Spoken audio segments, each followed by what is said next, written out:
Alhamdulillah, it's yet another blessed month of Ramadan, and NTA2 Lagos Network Center is inviting you to our annual Yusuf Jibo Ramadan lecture. Date, Saturday 23 March 2024. Time, 10 a.m. to 1:30 p.m. Venue, NTA2 Lagos Network Center premises, Television House, Ahmadu Bello Way, Victoria Island, Lagos.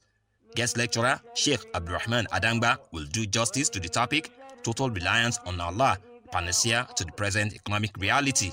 Chief host, Mallam Abdulhamid Dembos, Director General, Nigerian Television Authority. Principal host, Nick Oyishi, Tusan Director, NTA2 Lagos Network Center. Spiritual Father of the Day, Sheikh Sulaiman Abunola, the Chief Imam of Lagos. Chairman of the Day, Alhaji Abdulateef Femi Okunu, former National President and Saudin Society of Nigeria. Come and be spiritually rewarded. Ma salam.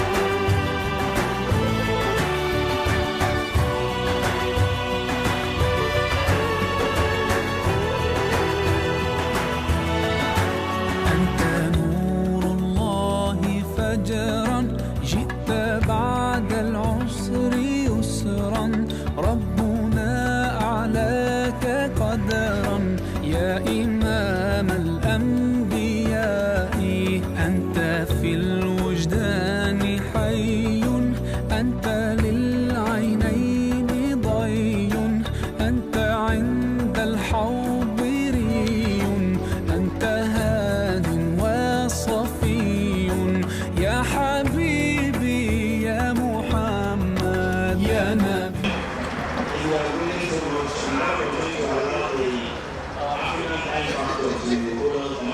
So whoever is coming will definitely need to meet us here. I'm sure they don't want to meet so much. So at this point in time, we like to appreciate everyone for coming here. And then we'll have some of our guests in attendance. We'll have you distinguished personalities in here. You are actually coming here to share from the wealth of knowledge of our elders scholar here on the street. So without wasting much time, let's proceed and start the program. I want to call on our Imam Salam Shabi, to start the program with the opening prayer. Bismillah.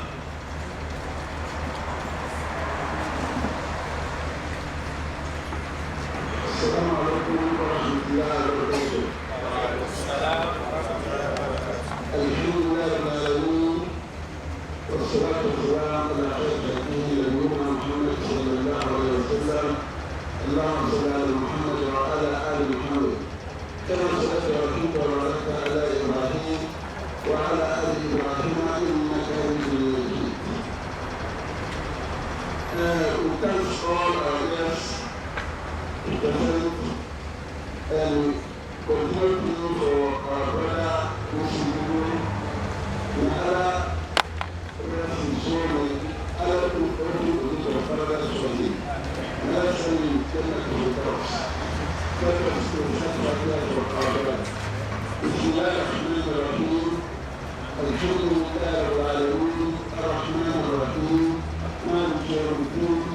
إياك نعبد وإياك نستعين اهدنا الصراط المستقيم صراط الذين أنعمت عليهم غير المغضوب عليهم ولا الضالين. Of the program lineup easy for Imam.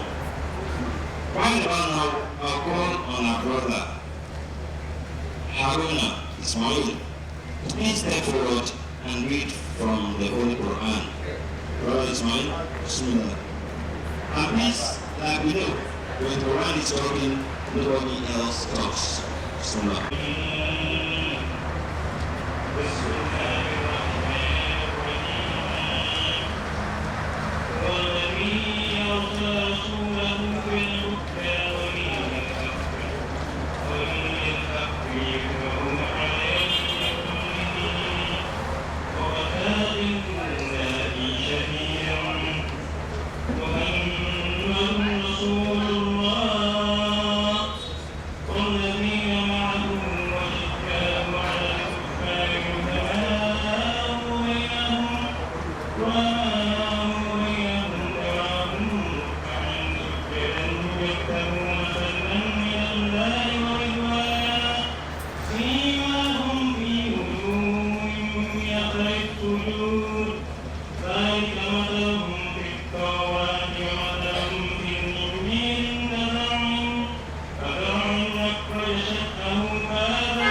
الله العظيم الله أكبر الله أكبر Alhamdulillah, we thank Allah for the recitation. Very easy for our brother. Whatever Allah makes easy, then it becomes easy. Nothing makes things easy except Allah subhanahu wa ta'ala. Not in a particular order, but we know that the matriarch of the family is also here. So, from Mallam Yusuf Jibo and the children, we say Assalamu alaikum wa rahmatullahi wa barakatuh. Thank you very much for coming. And then we also go to this side of the table. The principal host for today, that's talking about NTA 2 Lagos Network Center. Of course, the host first. The PG NTA, that's talking about Mallam Yusuf Jibo. Although he's not here, we will know definitely he will be able to present it. We also talk about the principal host, Chief Nick Orishi, the Zonal Director, NTA 2 Lagos Network Center. He's also going to be represented. He's represented, okay. I've been told Dr. Engineering NTA, he's here representing the Zonal Director, NTA 2 Lagos Network Center. And of course, in his own capacity, our former chairman of the Muslim community. And of course, he used to be our online engineering as well. Your chairman Emeritus, Engineer Hassan. You're who are already present here. We have Alhaj Ibrahim Ali. Please join them on this side of the table, sir. Thank you very much for honoring us with your. Here, Muslim communities are ably represented. We have Nepa Muslim community, we have the Barbich Police community, we have Nepa Local. Every other communities here ably represented. You are all welcome. It's this side of the table because it's on this side, and that one is. I look at this side of the table and I discover that we have bones of my bone. Bone of my bones. When I will invite our mother, others come to this side of the table. In Yoruba, in Yoruba balance, and we are also in Yoruba balance. There is one person saying that whenever they slaughter the farm, because of that person will not eat anything other than gizzard. So, madam, you're free to be accomplished. Whatever you want, don't choose. You don't have to be there alone anyway. That's the beauty of Islam. Allah was silent. You're welcome, man. May that continue to reward each and every one of us for coming. I call you Chief Ismail Adeyemo. You're welcome. Allah has appointed as of today our eminent chairman. You're welcome, you're welcome. So at this point, let's not waste too much time. Who is keynote address? But let's go to the zonal director's keynote Olujimi Gansalo. To Mallam Yusuf Jibo lecture. It has been with Mallam. He died, but is still living. His legacy is speaking after him. He has been a man of integrity. He has been the man of the people. Then, when I was director here, I was the union chairman. And what I want to let you know how a good leader behaves. He is a leader. At that time when he came on board, he assured us of welfare. We call him a welfare man. And one thing he said for us was to give us, then BlackBerry was the in thing then. And he promised to give every of the staff the BlackBerry, which he did. Brought the thing in. But one way or the other, the power that be could not allow him to share it to the people. But he now shared the same I stood against it. I said, the workers should not take that sin. And did not take it. And he called me to his office. He said, Gonzalo, why did you do this? I said, Mallam, we all discussed together. And you assured us that you're going to get the BlackBerry.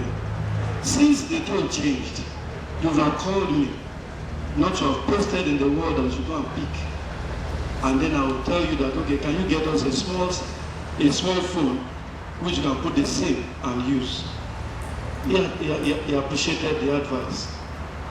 And because of that, we were so close. And he told me something that when next they're going to do anything, it will start from the lowest of the workers and then rise to the topmost management. I've never seen such a man like Mallam Jibo Yusuf. He is a man of his word. There are many lives he has touched. And lo and behold, that is why we are celebrating till now. He has touched so many lives. I'm just surprised that as at this time we say I want to start by 11 and this place is not filled up. I believe that maybe it's the situation of the country, but I know that everything will be well. So don't worry about what is going on. Everything will be well, inshallah. If you believe that, just know that for sure Nigeria will be great. I bring greetings from my joint director and representative joint director, that's Nick Oyoshi. So he welcomed the Muslim community and the good works that have been done for Mallam Yusuf Jibo. And I'm asking you not to relent effort. Let it be a continuous thing as it has started. And one thing I want us to also add to it is I think Mallam needs a foundation as well. He's a man that gives. He likes giving. He doesn't care where you come from. Whether you're a Christian, whether you're a Muslim, whether you're a pagan, he gives to all. So I think in that we should factor it out to put a foundation for him as well. I will submit myself to assist as well when the time comes. And there is some tablets that I wrote down for him when he became the first director here. He made some statements, and these statements are very voluminous. And I keyed them down. I told the son, Jibo, are you here? That's the junior. Awan. Okay, that's The Director General Nigerian Television Authority, who I believe will be represented, the Zonal Director, NTA2 Lagos Network Center, Mr. Nick Onishi, ably represented by Adolfo Director Engineering, our own very dear engineer, Olujimi Gonzalo. Highly welcome, sir. Also the chairman of the day, who is unavoidably absent, as well as the Chief Imam of Lagos. The past chairman, NTA2 Lagos Community Chairman, my own very dear Oga, Engineer Yusuf Al-Azhar. Our spiritual father, our very own distinguished Sheikh Abdurrahman Adanga, who happens to be the guest speaker for today's occasion. Another clerics here present, our Chief Imam Latibi, NTA2 Lagos Community Mosque, Mallam Sulaiman Shafiq, the Chairman, Ratau Lagos State Council, our own indefatigable comrade Ismail Adejumo. He's also an in-house personality here. There is nothing we do we don't involve him, because yes, a little country. Also the management staff of the NTA2 Lagos Network Center, the Mallam Yusuf Jibo's family and friends, you are all highly welcome, sir. I'd like to welcome on behalf of the NTA2 Muslim community, the entire staff of NTA2 Lagos Network Center, you all to this occasion of the 11th edition of the Mallam Yusuf Jibo Annual Ramadan Lecture. I promise by the time we leave here, it will be a very bumper package. And I want to assure us all that we will all leave here the same, as we have one or two things to learn and to take away from this place. Also, the topic for this year's Ramadan lecture is total reliance on Allah, panacea to the current economic reality in our nation. And doing justice to this is our own erudite scholar and Islamic cleric, Sheikh Abdurrahman Adanga. And I believe our daddy here is here to give us more insight into the things and what we are expected to do as Muslims towards ensuring that the current situation of the country does not bring us down. Because whatever we do, I think our trust has to be on Allah. And Allah alone is the one that can see us through all the challenges we have. So all I just want to do now is to ask all of us to be calm, relax, and enjoy the presentation by our Sheikh. And I believe by the end of the day, we'll all leave here smiling. Once more, I would once again like to welcome us all to this event on behalf of the NTA2 Lagos Network Center Muslim community. Thank you. Assalamu alaikum warahmatullahi wabarakatuh. And then at a point in this country, you see men going to the market. Somebody was looking one day and said, nowadays men now know the number of grains in a bag of rice. How did we get there? Now they don't know how much a derica of rice costs. Now they know the number of tomatoes when they put them together in one small plastic. Now they know the number of everything they sell in the market and the cost. So men now are going to the market. But that's not even. He is all-knowing, all-wise.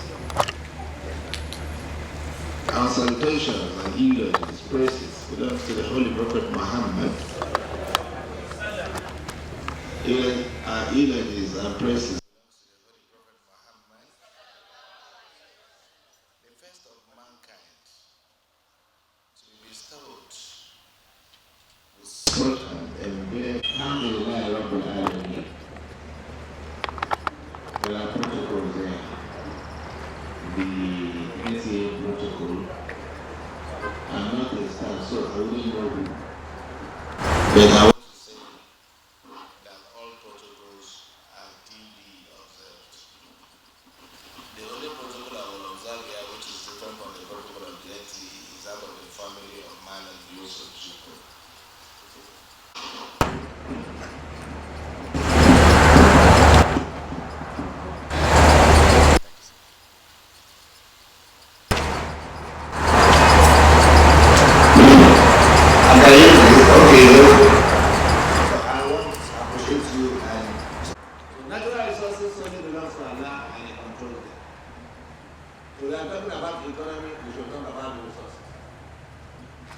The second type of resources is the mineral resources. So Allah created us and He will feed us. The mineral resources are divided into three: the solid, the liquid, and the farming resources. The solid resources are what you have, you know what solid minerals are. You have the liquid resources too, like petroleum and its likes. And you have the farming resources, which is the food that we eat. These three resources are going to sustain us. So Allah continues to provide it inside the soil. But He left us with the control of these resources. This is where we have erred. This is where we made the worst of mistakes. Because we started cheating one another in the making of those resources to be able to sustain our existence. Such as what our brother said, the MC. He said, the dollar was 2,000, rice, the bag went to 80,000. The dollar is 1,000 now. Why is it not coming down? So who is managing what? And who is running what? Who is cheating who? And who is and inconducive for who? Definitely it is the human beings ourselves doing that. So Allah is the provider and the sustainer. So the second resources, which is the mineral resources, is left for us to control. He also asked the question that day before it were women in the market. Now it is men and women. The answer is simple. In a home, who is the head? The father. If it is the father, please join me in saying Allah Akbar. But who manages the father? Hello? Who manages the father? So the manager of the managers is a woman. And where the management starts is from what you procure from the market. If you don't give it to the manager, you will end up buying small things with high money. So that's why they are the ones in the market. But when men go to the market, it's just to behave like the prophets. Because we read in the Quran that the Quran says, "Man yahad al-rajul yakul al-ta'ama wa yamshi fil aswaq." What happens to this man? That's the Holy Prophet Muhammad sallallahu alaihi wasallam. Yakul al-ta'ama, he eats like us. He should be anointed. So is human anointment or God anointment? If it is God anointment, it's not different from us. But it has a level. That is the desire of Allah, for him to come and give you guidance.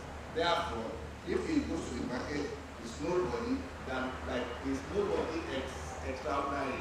It's just like us. So he can go to the market too. So when you go to the market as a man, you are only trying to keep your woman safe, make her rest a bit, but the market is not meant for you.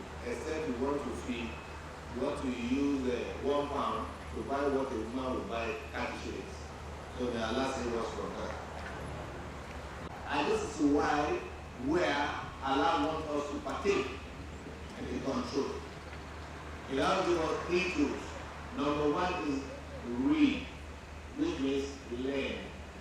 Number 2 is justice. After you might have learned, do justice to what you learned. In this country, are we doing justice to what we read in the schools? No. When you have somebody who graduated with agriculture working in the bank. So that is where we have our first problem. We are not doing justice to what we learn. And number 3 is responsiveness. So when you read and you perfect justice and you are responsive, then you are a human being. Good human being. So our human resources is lacking and lagging of what is needed to make the country and the economy a good one. We are not managing it at all. We are not managing it well at all.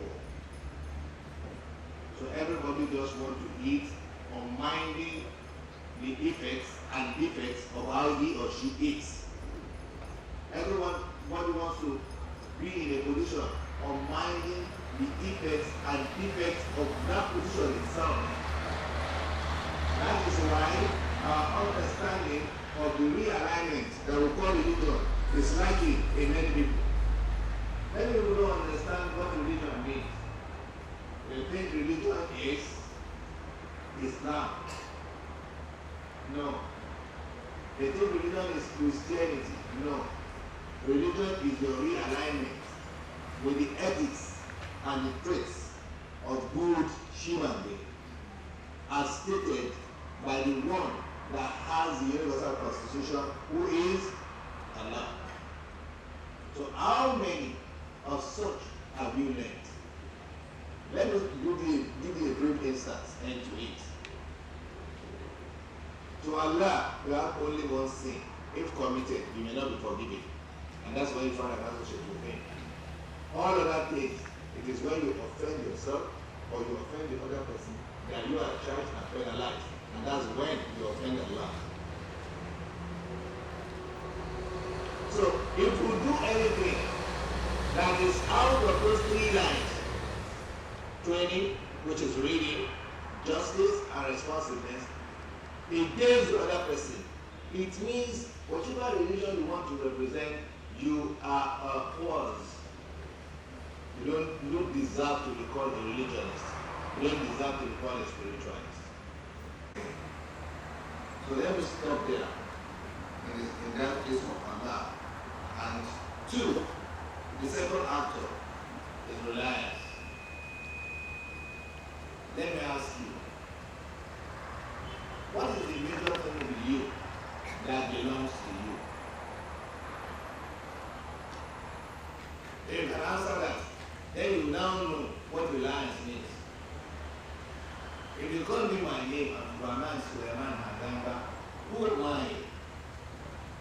This scripture, then you must know that every human being has a three phase to call one. The first phase is the spiritual phase. The spiritual phase covers only the soul. That soul does not belong to you. You are only a custodian in this body that you are seeing and your body that you are in. So it's not yours. It belongs to you. He says, "This are you that you are in ruh. وَلِلْرُهُ مِنْ أَمْرِ رَبِّي وَمَا أُوتِيتُمْ مِنَ الْعِلْمِ إِلَّا قَلِيلًا." They are going to request and ask you, what is the soul? O Muhammad, tell them the soul is an authority from Allah. You don't know anything about it except you are just seeing it and admiring it. That's all. Now, if the major thing in you is your soul that is called you, and it does not belong to you, tell me, gentlemen and ladies, who owns the soul? Can you hear that? Then, how will you go out of reliance on that Allah and make it? Don't take it now, I still want to use it. And you can take it without your knowledge. You can take it without your placement. So this is why reliance is sacrosanct in any human life. I'm just talking about the soul. There are other attachments to the soul. Your blood. How do you get blood? No doctor can understand how you get blood. They only tell you if you eat liver, and you eat liver, and you eat vegetables, and you get blood, good blood. Where does the blood come from? If a European and American had got a way to manufacture blood, they would have created a human being. After everything, they can't get blood. And without blood, there is no man. So, if you don't rely on Allah, and you don't start blaming, who do you call on to? Doctor? Who? So the second one is a physique. This one. I can wear it a clothes. I can wear it a wristwatch. I can wear it this. A woman can wear it that. She can wear it all. She can dress it anyhow. That one is your clothes. But it doesn't really matter. And number three is your morality. Your brain, which you have to make good by making sure you have a tool of control in the brain, and you have to go to school. And at the end of it, some people just gather themselves together and say they will give a certificate of mastery that you know how to use the brain. So they now give a certificate in communication, they give a certificate in nutrition, they give a certificate in anything. Some people gather themselves together exploring you and exploiting you, giving you certificate of knowledge, which they themselves will not acquire the best. So, with the moral aspect of you, with the spiritual aspect of you, and with the physical aspect of you, you are known as a man. So all these three to couple together, you have a control just on one, and have control of the other one. But the real one that exists belongs to who? Allah, which is your soul. So without reliance, you cannot exist.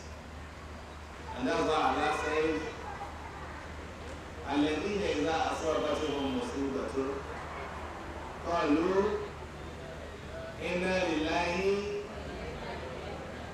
If anything happens to a Muslim, the last word they will say is Inna lillahi wa inna ilayhi raji'un. We belong to Allah, and unto Him we come, and unto Him we shall return. So reliance is sacrosanct, is important, is essential, is, just name it anything you want to call it. That's the third actor. The third actor is problem. What are problems? Problems are a cog in the wheel of your progress. What is the problem? Problems are the cogs in the wheel of your progress. If you don't want your wheel of progress to stop rolling, you have to know what are those things that will come as a cog in the wheel of your progress. They are known as problems.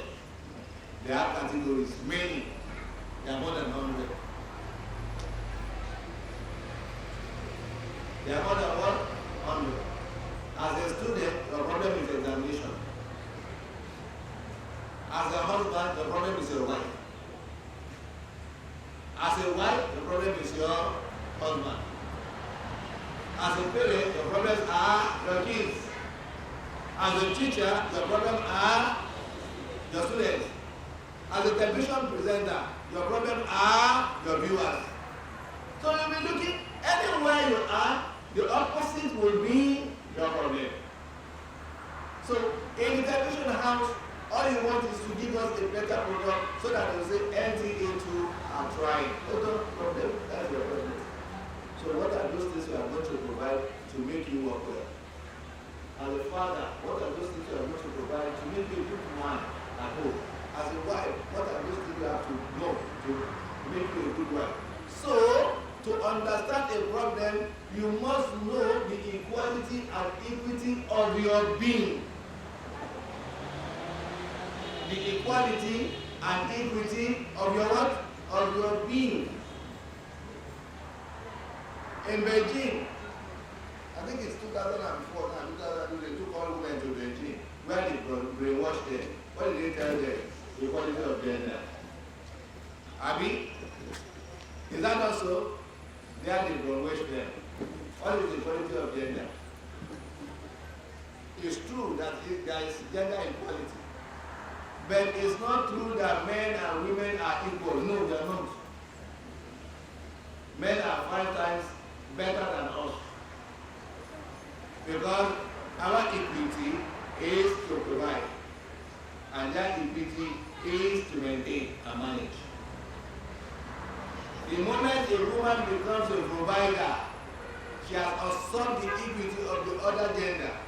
And there will be a problem in their house.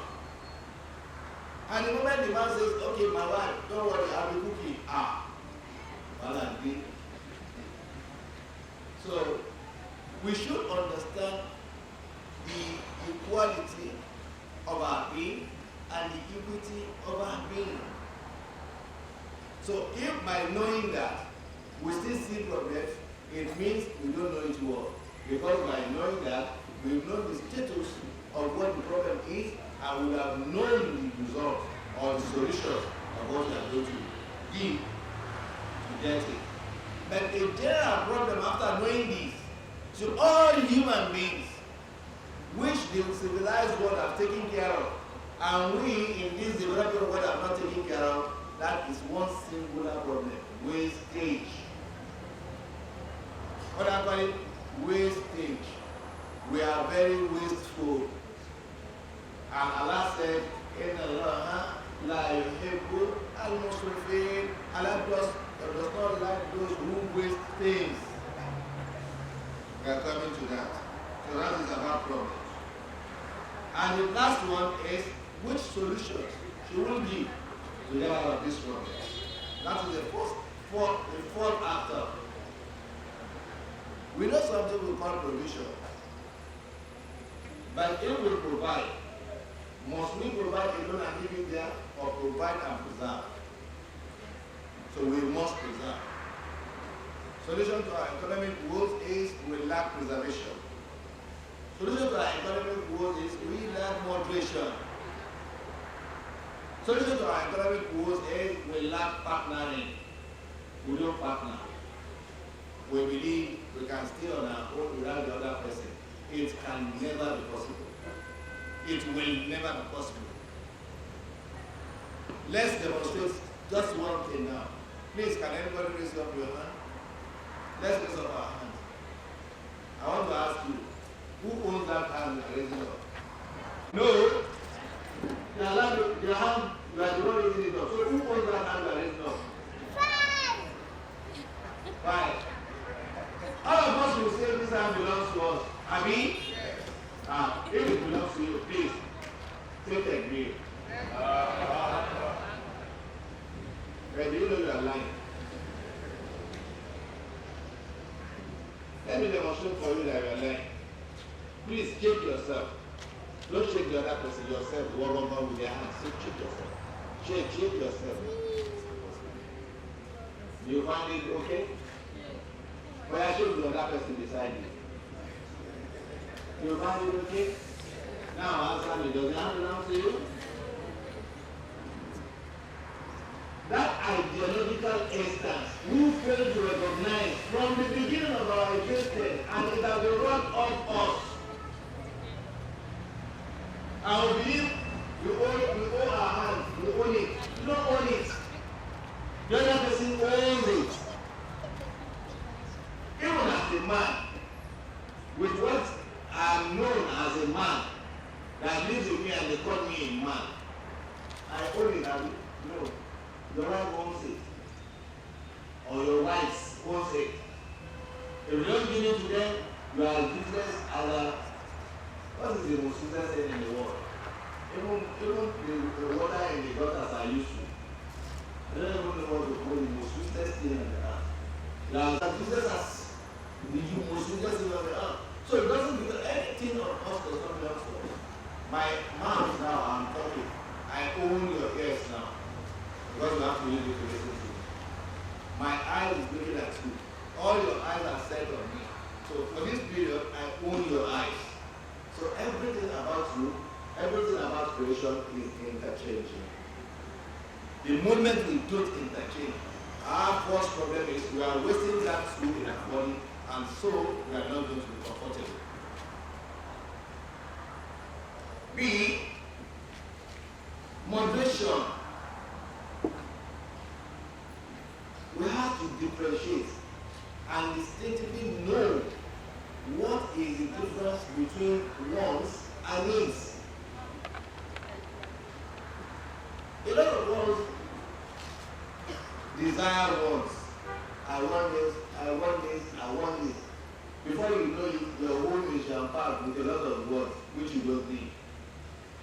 You are a wasteful person. When you get things, you just see them for one day and you are off it. You are wasting. You are wasteful.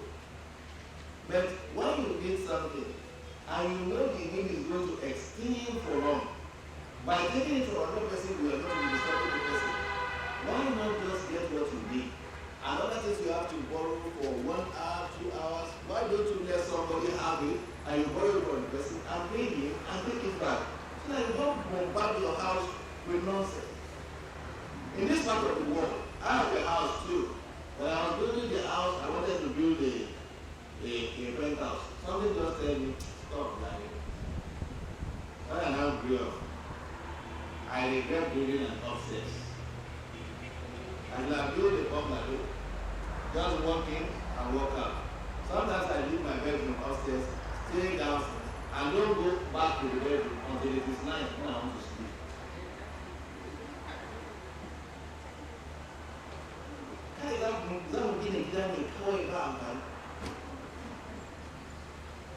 Somebody is building a house of 10 million.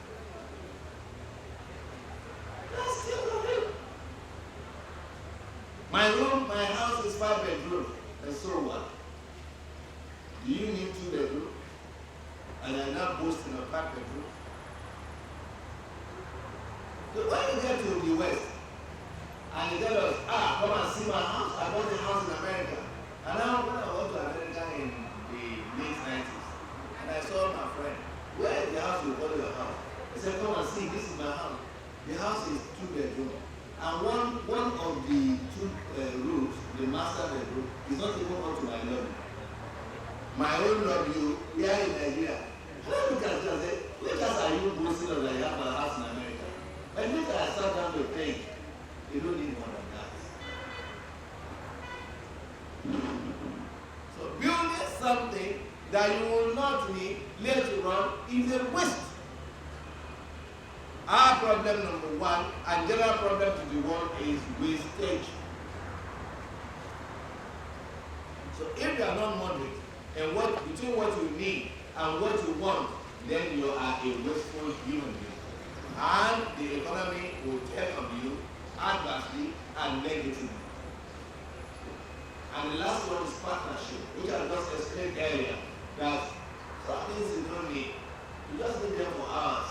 Why can't you let somebody be on rent out with that thing, rent it, use it, you come in, pay. Many of us now have houses and we have wardrobe. Some will have wardrobe right side and you'll get the builder. Give me a L-shaped wardrobe. What is it mean? Nonsense. There are clothes in our wardrobe that we have not even worn. We didn't wear it for the past 1 year. And we fail to give it out.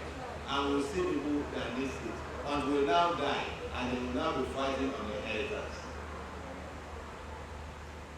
So if we stop waste, as the Quran has said, I'll give you references. So don't tell me I'm not talking from just my head. I'm talking from the Quran. And I want to explain it so that when you go to do references, you will get them easily. So we don't endorse the partnership. Friends and partners in progress. The economic reality is worse for us because we are not aiding one another. We are not going to partnership on feeding. We are not going to partnership on security. We are not going to partnership on unity. We are not going to partnership on anything. We want to work as a solo rider, and being working as a solo rider will create nothing but adverse negative effects on our existence. Until we manage to become one, until we individually manage to improve partnership, we're not going anywhere. Until we manage that, okay, we are going to be moderate, we should know what we need. We're not going anywhere.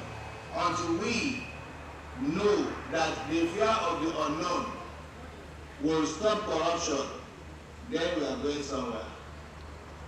Those who work in offices and work anywhere and corrupt their minds, their souls, their hands, their family and whatever, are afraid of the unknown. But this is somebody that has just had a lot of money. He had a lot of money. He built a house of 10 million. When he was doing it, he was afraid of the unknown, but he never lived to see the unknown. Such can happen to any one of us. Live your life as if there is no tomorrow.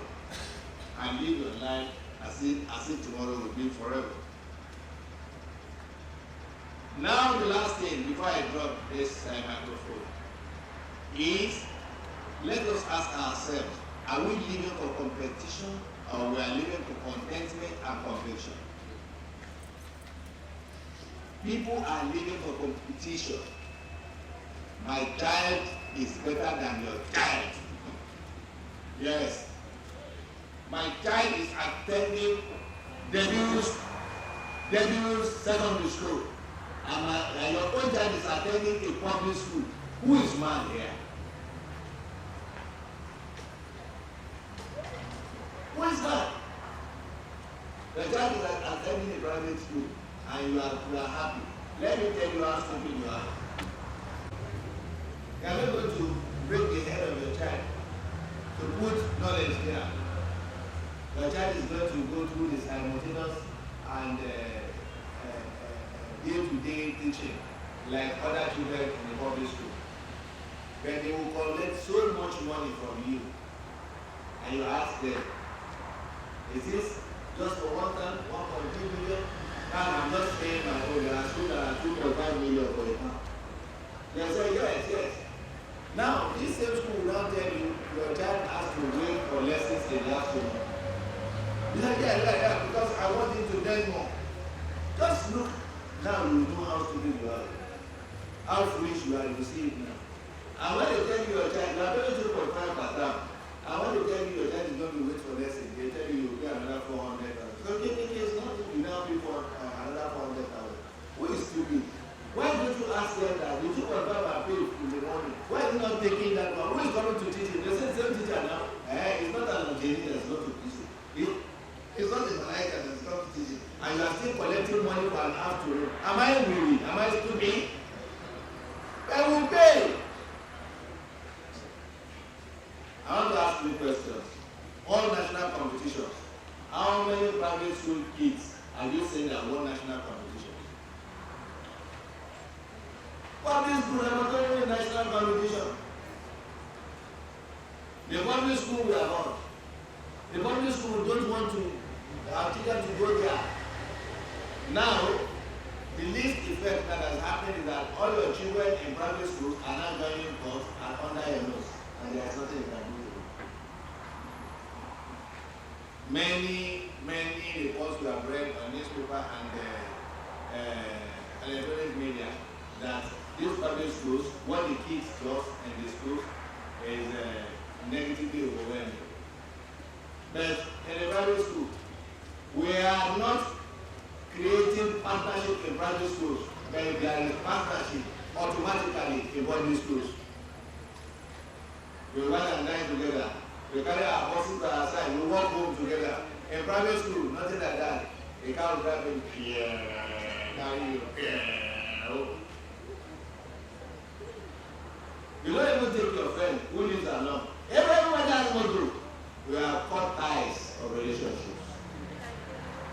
Yet, we all work to make sure that our children are in private schools. Let's go to housing. I live in so estates. I'm better than somebody who is living in the mainland because I live in an estate. In the estate, where you have severe partnerships, they work in a block of 6 flats. One tenant in flat A will not know the tenant in flat B. You will know yourself. Is only when you want to carry your motor. Who has this motor? You now look at your WhatsApp group. Yes, this guy belongs to. This one carry your car, want to do what? Is that existence? I live in the north. I grew up in the north. We live in the yard. Who are working Junani? But here, your own is your own. My own is my own. Don't touch my child or I sue you to court. When there is no partnership, we train unwanted children. If our economy is bad, it's not about money and food alone. It's about dwelling and existing. That's where our economy went bad. Now, even where you live together, when you both are creating something that will separate us. You know that thing? Fences. This is where my land ends. And that's where your home begins. So if we put something on this fence, and I put something on that fence, you cannot even put anything on my fence. What will you want to spoil my paint? What is it? Even when you die, you're not going to bury in the house. So why are we so keen on things that separate us than things that connect us, than things that bring us together? I wonder, as I has rightly said, when we shout dollars is high, and we say in Nigeria that the dollar is high, so everything should go skyrocket. That's fine. The dollar is high. While he was asking the dollar is high, my engineer Nagara was saying because of the fuel. Was the fuel gotten from America? Nigeria. And we have to sell on what standard? Does that make any sense? Are you selling on what standards to Nigerians or selling on what standards to outsiders? So we have problems. About this scarcity of money and this hoarding of goods, it started well from the past government. We read the news, and the news was the Naira we need and liquidity must not be for more than 4 trillion. But during the past government, they printed 30 trillion. Use trillion out of it to settle IMF. 27 trillion was disbursed. The 27 trillion is too much than what we need. We need only 4 trillion. So 4 minus 27, we have 23. The next 23 was shared amongst mongers. Money mongers. They shared it. They can't keep the figures in their hand because we will do Kumasov. They have to change it to dollars. They want more dollars outside. And now we decide how much they will sell it. If it's not for the policy of the new government, knowing who and who did say, we wouldn't have this fall in dollar. It will be going on and on. And inhumanity to man, from man, is what we are experiencing. If after making up the money and keeping it, and you think that money is going to save you from the unknown, have you ever even witnessed the unknown? Will the unknown come and meet you at the surface of the earth? An example is our brother we give, may God be pleased with him. He died, and you see Muslims, Christians, pagans, what have you, weeping at his ceremony. Are they weeping for weeping or weeping for their losses? Let us all know that crime has no religion. Crime has no faith. The essence of what we have a bad economy today is a type of ideology we follow.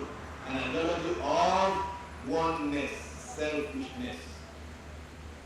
The moment we come back to share our ideologies, to partner in our thinking, and to think brotherly, sisterly, that my life has to do with your life, and your life has to do with my life, then when the dollar is coming down, the rice money must come down. When the dollar is coming down, the tomato money has to come down. But why is the dollar coming down and all prices still stay good? It's because that feeling is not in us anymore. It's a feeling of me and me alone. And that is the problem that we have. Even with me and me alone, our problem is that of wasting. We acquire what we don't need. And at the end of the day, we waste the resources that we have, that will make others enjoy, that we have to give up if it is more with us. But today, we have resources with us. Instead of giving it out, we take all the resources and put it in a bank.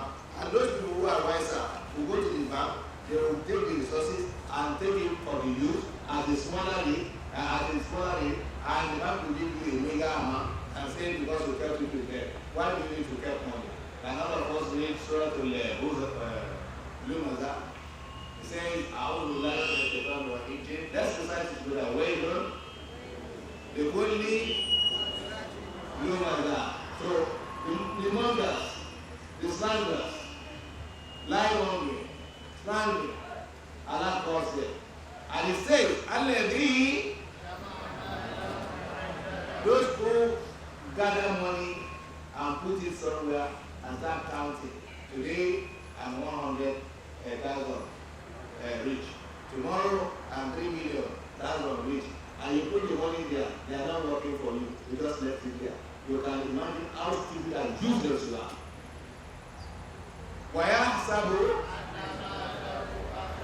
And you think that that money is going to save you from the unknown that is coming and let you live on that. Allah says, Allah, you will rot in hellfire. Alladhi tattali'u, because if you put money there and you hear that the bank is warning, what because of you? What because of you? Fear. Hey, what did he do now? If you have no money there and you let your money work for you, if those of us who have money in the bank allow the money to work for us, then we don't have this because there will be liquidity, and those of you that study economy, economics in school, will know that there is elasticity. And let's go through, let's imbibe the ideology of partnering, let's imbibe the ideology of innovation, let's imbibe the ideology of preservation, and at the end of the day, let's know that wastage is a bane of our society. Assalamu alaikum wa rahmatullahi wa barakatuh.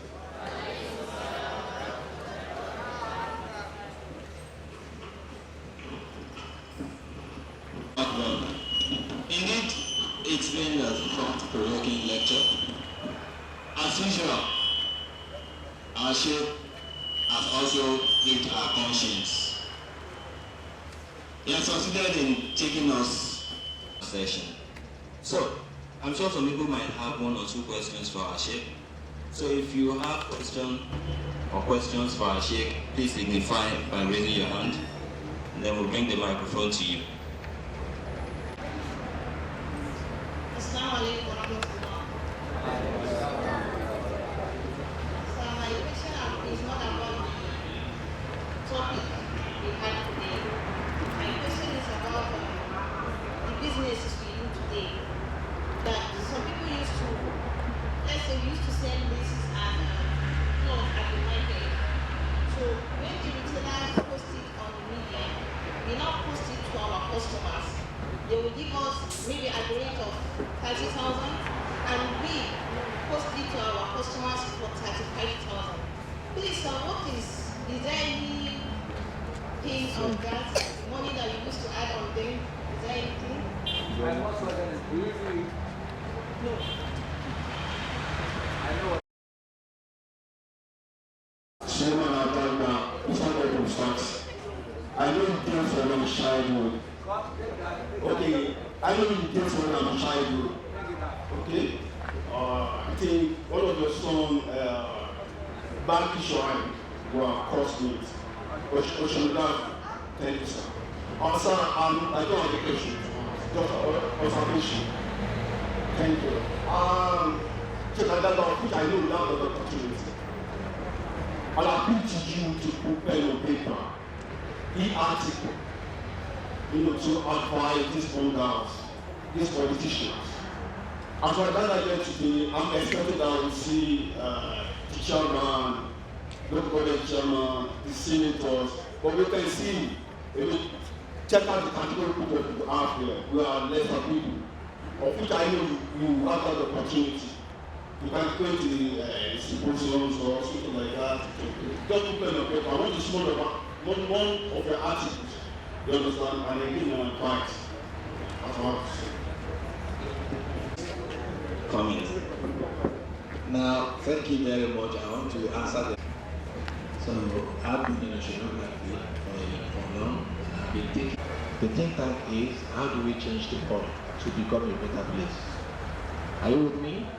And we'll see that the hard ones, the old ones then, will not be able to turn them around and have a new ideology. So we started with the likes of you. And we were only successful, we started nothing before. We got the first success in 2007. You understand that? So we want to multiply such people. The moment they are in your midst, they will continue to change you. This set of politicians, this set of civil servants, this set of oldies that we have now are magnet. I'm looking for the English to use. They can be changed. As many of them do not share this ideology, all they know is they are afraid of what tomorrow is going to be, and they embezzle today, and tomorrow their children who they embezzle for will live no life but life of robbery. So, but we'll continue to do it with you, the youth. We hope you will imbibe the spirit of the new change and you will turn a good thing. To the lady that asked the problem of profiteering, I don't want to read hadith, but I will give you one hadith of the Holy Prophet. I don't know the number of hand now. The hadith says, Al-Ba'yani bil-Qiyar ma lam yatafarraqa. A seller and a buyer have choices. More so when they don't have disparity. You can buy at 30,000 from the seller and sell it at 55,000 if the buyer so assented to it. You have no cost, you have no sin, you have no wahala. But you should be human in what you want to sell. Are you there? You should be human in what you want to sell. You should be moderate. And you think of, if you are the one buying, what will you do?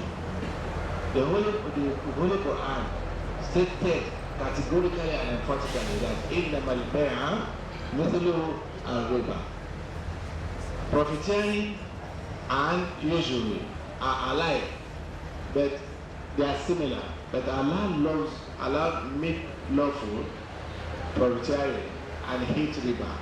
Why? Because the money that is involved may be the same amount of money, but in riba there is no labor for the one that is profiteering. There must be labor from you. In profiteering, there is labor for the person that is providing finance and the person that is providing logistics. So that's why the Islamic Bank created the 7 avenues of how you are going to get your money through Istisna, through Murabaha, Mudaraba, and all the sorts. You understand?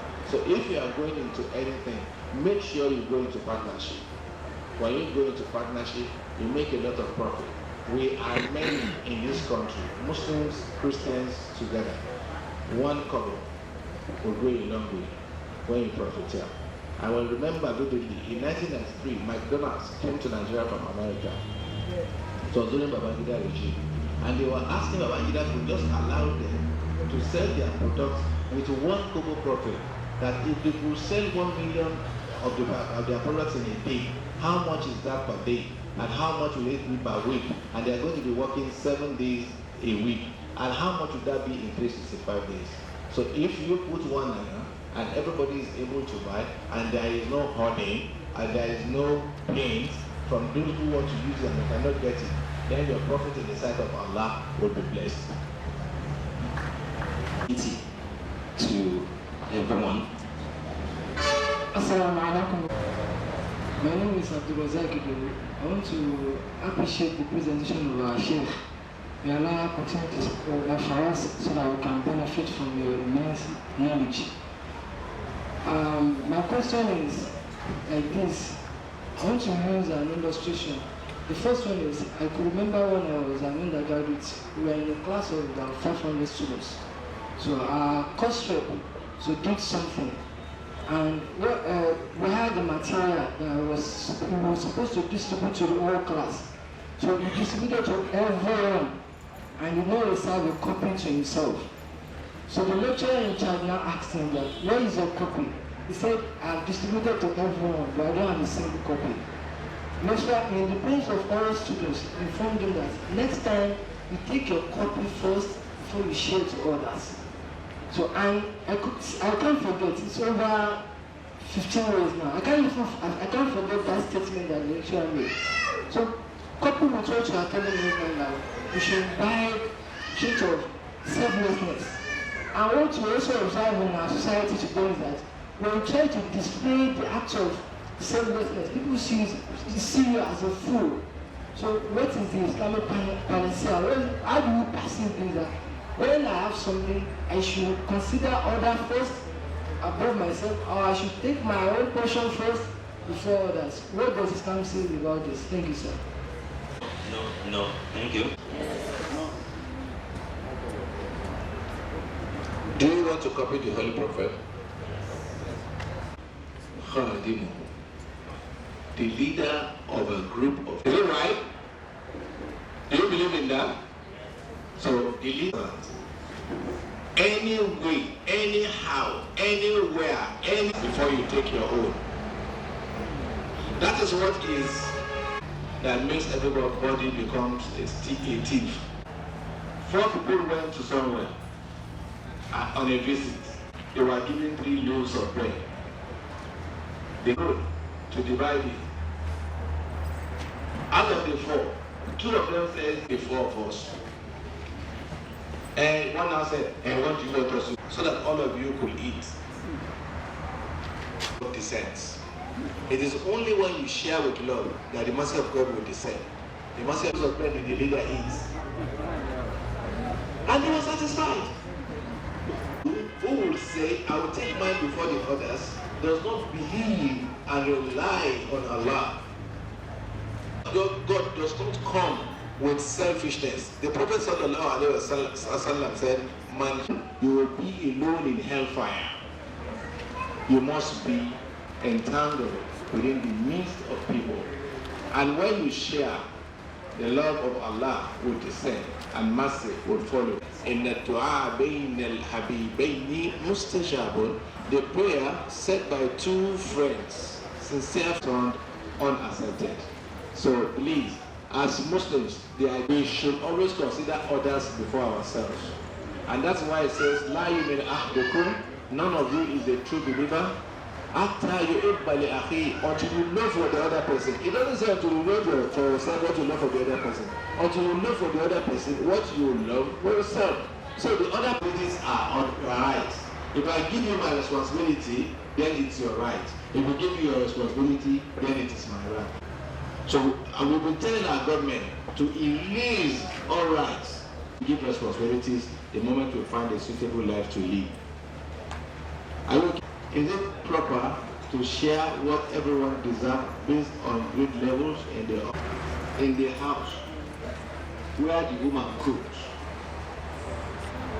Who does she start with? Who? Can anyone stand up and tell me why she should put the father first? Is the Lord giving?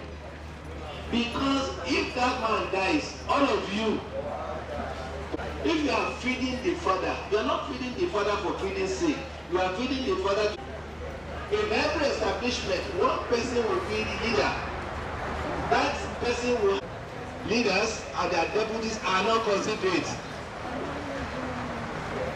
Elsewhere, those who are below don't have any avenue to university and got out of the university in 1990. You know, in Cairo, feed the road because when we were there, they will show Nigeria on Saturdays during the time of come and see a country where how we are cleaning our gutters, how we are doing everything to make our country great. They absorb it, the incomes, the one at the lead must be considered first. When a situation where they give you 1 million to share and the director now takes 500,000. Very informative and of course very interesting. Our Sheikh is going to the actual.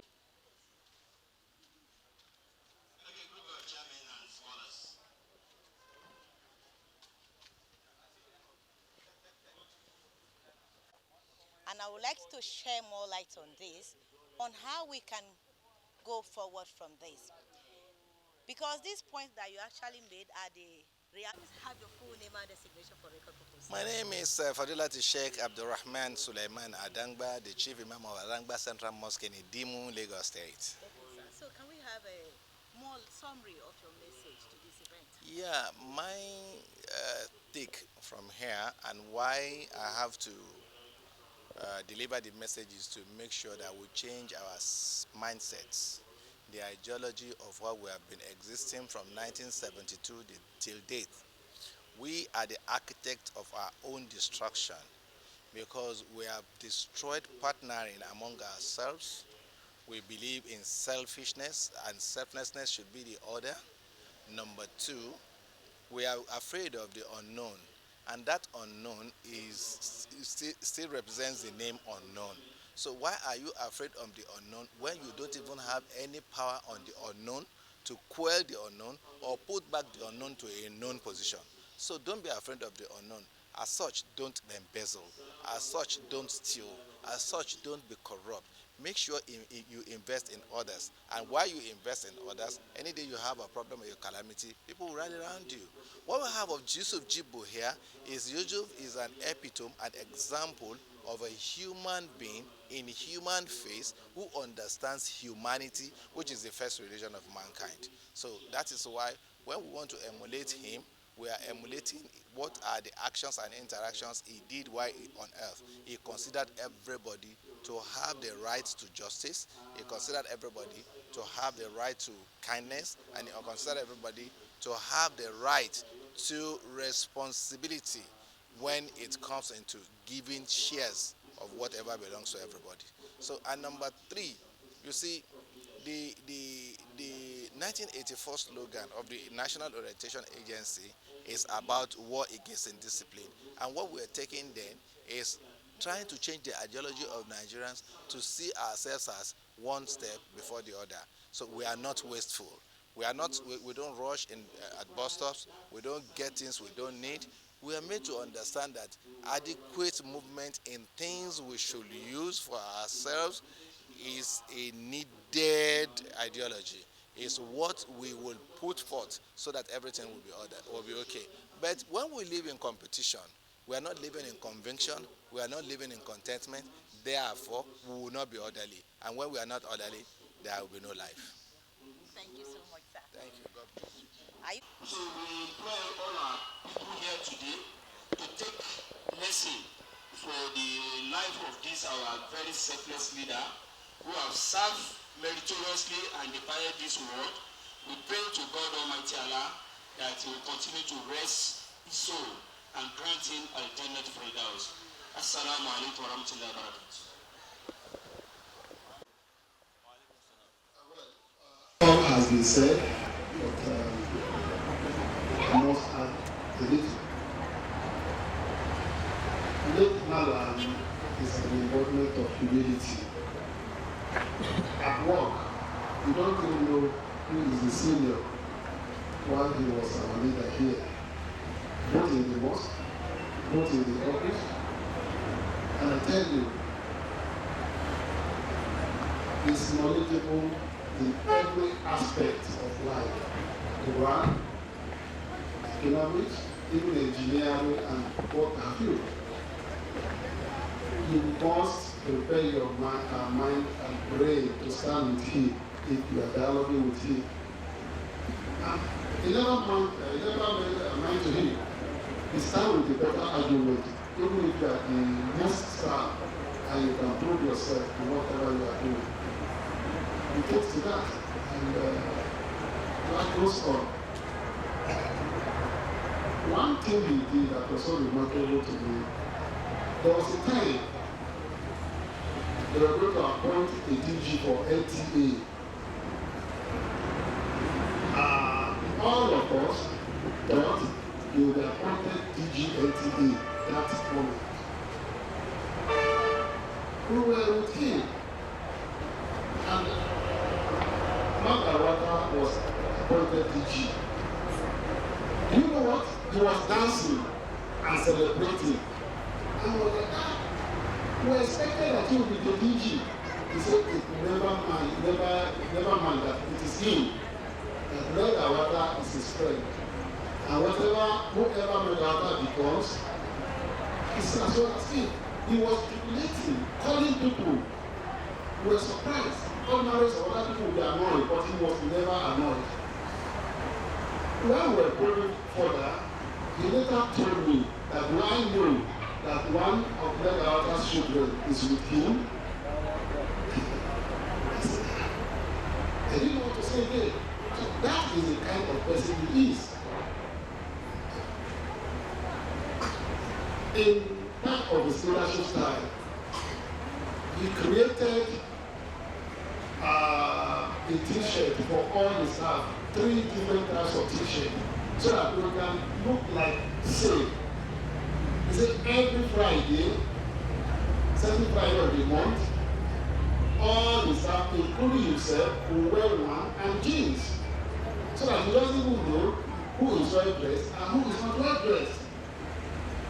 And it speaks volume. It speaks a lot of volumes. And today, people are emulating this in all part of LTA and I think some other organizations. You see some parts. Every Friday, they wear some kind of t-shirt that gives the influence of their products and all this. That's the started there. If we want to talk about late Mallam, we will not end this discussion today. So let me stop here. Assalamu alaikum.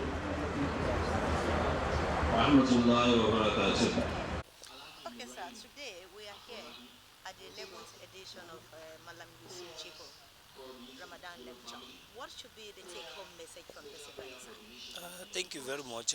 We give glory first and foremost to Almighty Allah, who have made it possible for us to start this journey 11 years back with the intention of institutionalizing the name Mallam Yusuf Jibo, who represents what we call true leadership. Because when we say leadership, as exemplified by Prophet Muhammad sallallahu alaihi wasallam, Mallam Yusuf Jibo is a principle-centered leader who believes in togetherness of the people. He believes in oneness of the people, and he believes in charity and taking care of the less privileged. That was the motive for the leadership of the NTA Muslim community to institutionalize his name and put this lecture in his honor. And moving forward, we have also thought it wise now that henceforth we are going to put a foundation in his name so that it will serve as a lesson to other leaders that whatever you do as good will always be counted your time and after you have lived this world. So we give glory to Almighty Allah for our life, and the mosque is doing fine, and the family too really appreciate this good gesture. So this is the take-home message, that the topic for today is total reliance on Allah and a panacea for economic sustainability. In Nigeria today, we know there are a lot of hardship, but as a Muslim, where do we draw the line? How can we cut our lifestyle down to fit into the economic reality as illustrated by Prophet Muhammad, that we should not live a flamboyant life as a Muslim. We must live a modest life, a life of moderate, that will not be oppressive to the less privileged. So these are the take-homes, and we really enjoyed the lecture. Thank you so much, sir. Can we connect? Good afternoon, sir. Good afternoon. Let's have your full name and designation. My name is Bello Noah Adeiga, the chairman Muslim community NTA2 Lagos Network Center. Okay, so what does this period of Ramadan fast in general means to you? Yes, the period of Ramadan is a period where all Muslims, Ummah, worldwide, purify themselves. All that we've been doing for the past months, this is the period where we submit fully to the will of Allah. This is the time that we share amongst ourselves. This is the period that all Muslims come together as one, irrespective of the tribe, irrespective of whatever belief we have. The most important thing is that this is a period where we show kindness to one another and love, as Anabi Muhammad as our prophets Anabi Muhammad has bestowed upon us. Okay, lastly, this period is actually a time of purification and among others. Yeah. So what should we be expecting after this period from Muslim communities? Yes, we expect oneness amongst ourselves. We expect show of love. We expect that every one of us should come together, irrespective of our tribe. We should come together and ensure that we have a common ground, and that is what can bring about a better Nigeria. Just like our guest speaker just said today in his lecture, he said something about reliance, that we all are dependents of one another. So at this period of Ramadan and afterwards, I expect that all Muslims, even to the other faithfuls, should make sure we come together as one and carry on a common goal of making Nigeria a better nation. Amen. Amen. Thank you so much. Yeah, sir. you're welcome. Your name, yeah? All right. Hello, sir. Good afternoon, sir. Good afternoon. Let me have your full name and designation, sir. My name is Afolabi Olawale. And you are? I am a guest for this lecture. Yes? Yes. What do you do for a living? Tell me. I'm a civil servant. Oh, civil servant. All right, sir. So, what did you benefit from this lecture today? What did you gain from this lecture today? A lot. The lecturer is a great man, and he took the lecture from a greater perspective. Everybody got what he has been clamoring for.